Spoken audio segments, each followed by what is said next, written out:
Hey, Hit Doctor members, Danny Cahill here, your coach and narrator for this video. This is Ted Williams. Many of you have heard of him, some of you probably haven't. I still believe he's the best hitter to ever live. If he didn't lose his prime years going off to war, I believe he would have every hitting record available that matters. He was an on-base machine, getting on base over half the time. He hit the ball in the air. That's what he believed. He was a pull hitter.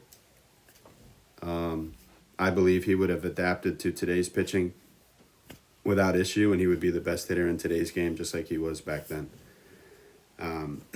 Ted Williams is a proponent of rotational hitting, which is what I teach. He mentioned a philosophy called linear hitting that was brought about in the 70s and said that would set hitting back about 25 years, and I believe Ted Williams was correct.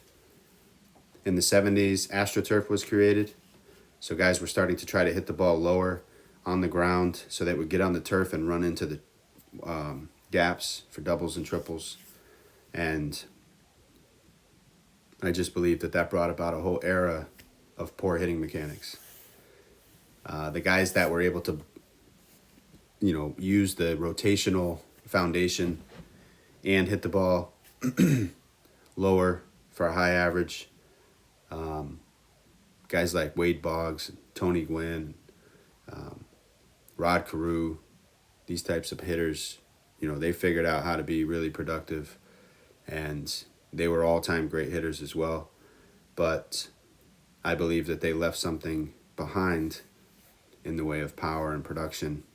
And I believe that they'll even tell you that if you were to ask them. I've heard many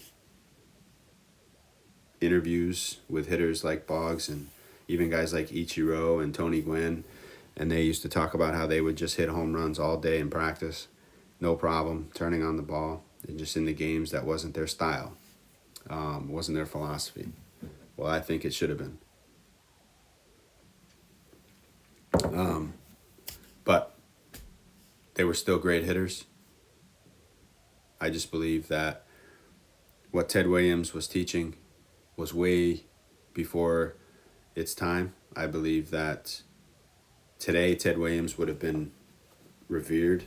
Everybody would be running to him for hitting lessons and hitting advice, just like they were back then.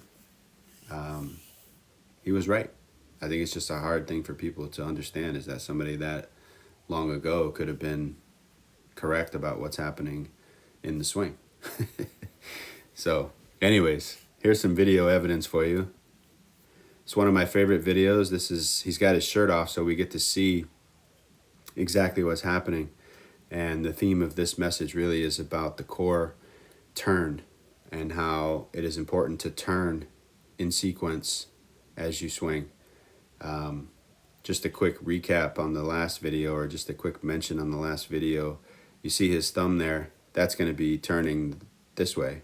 That's going to be applying pressure to the handle to release the barrel in this direction. Okay? And you see how his wrist is here? You're going to see that bend here to try to get that barrel whipping through as we go frame by frame. But he's already loaded. This is the launch phase of his swing. He's blending into the launch. He's launching the swing. And the reason why we know that is you can see the core is already starting to turn in this direction. Okay? We can see his belly button, his belt buckle, everything is turning in that direction while his shoulder is still in. All right? We don't want the shoulder flying open. If you don't want the shoulder flying open, then don't load it to begin with. Don't twist it to get ready to swing. Okay? Keep everything below the shoulders in this area here. All right?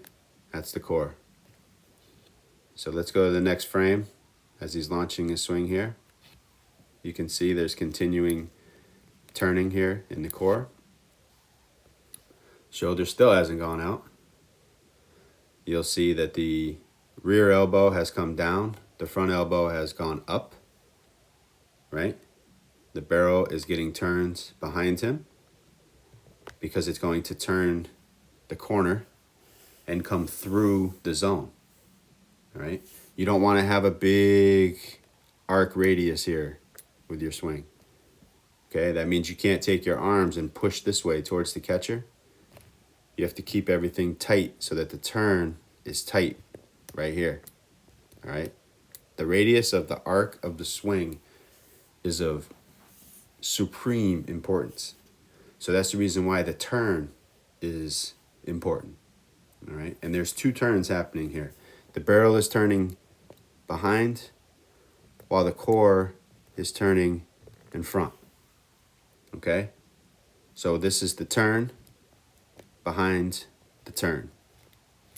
All right? Hope that makes sense. Let's get on to the next frame. Boom, right there. Okay? You'll see front wrist broken. People will freak out when they see that. Like, hey, you can't break the lever. Of course you can.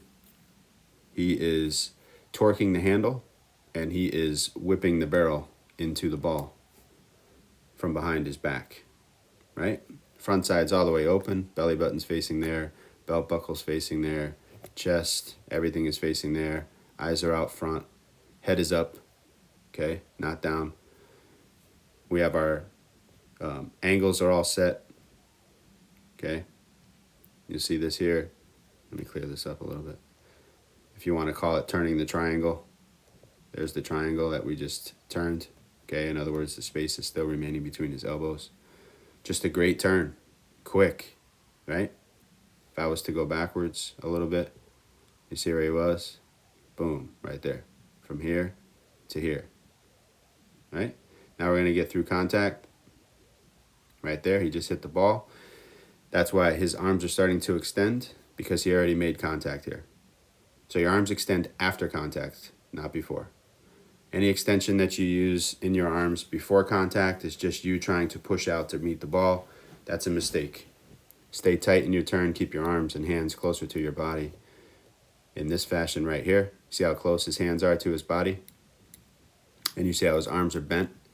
Keep it like that in the turn. You'll be quicker and more powerful. The closer your hands are to your body, the more powerful your swing is. The faster your swing is. You'll notice that his wrist is broken here and that his palm is up. His backhand is facing away from him. That's really important. You don't see that a lot in today's hitters.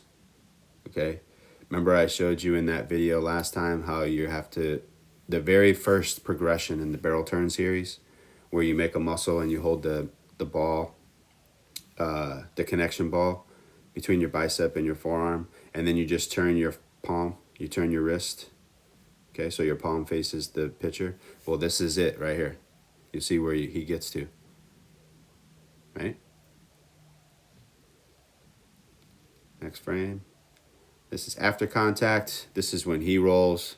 It's okay to roll over at this point. I know that it's popular today to keep that top hand up the whole time. I'm okay with that too. I just think I don't think it's necessary to have that palm up. I think they might be leaving something in the tank. It's better if you finish the rotation, in my opinion. You'll see a little bit of a lean back here. Not much of one. And then this particular frame right here might be the most important to show how far he turned from the start to the finish. You can see everything has turned. The back comes over the shoulder like the barrel, like the baling drill that I show you guys, where you just like baling hay, throwing the barrel over your shoulder. This is a great finish right here. See, the head is up because he's looking where the ball went. Okay, if I go backwards to the beginning, right there, turn, turn, turn, turn, turn, turn, okay? Turn, turn, turn, turn, turn, okay? Learn to rotate. That's why you're here. You want to hit the ball better? You want to hit the ball with more authority? You want to hit the ball more consistently? This is how you do it. You learn the skill of rotation. Thanks. I'll see you soon.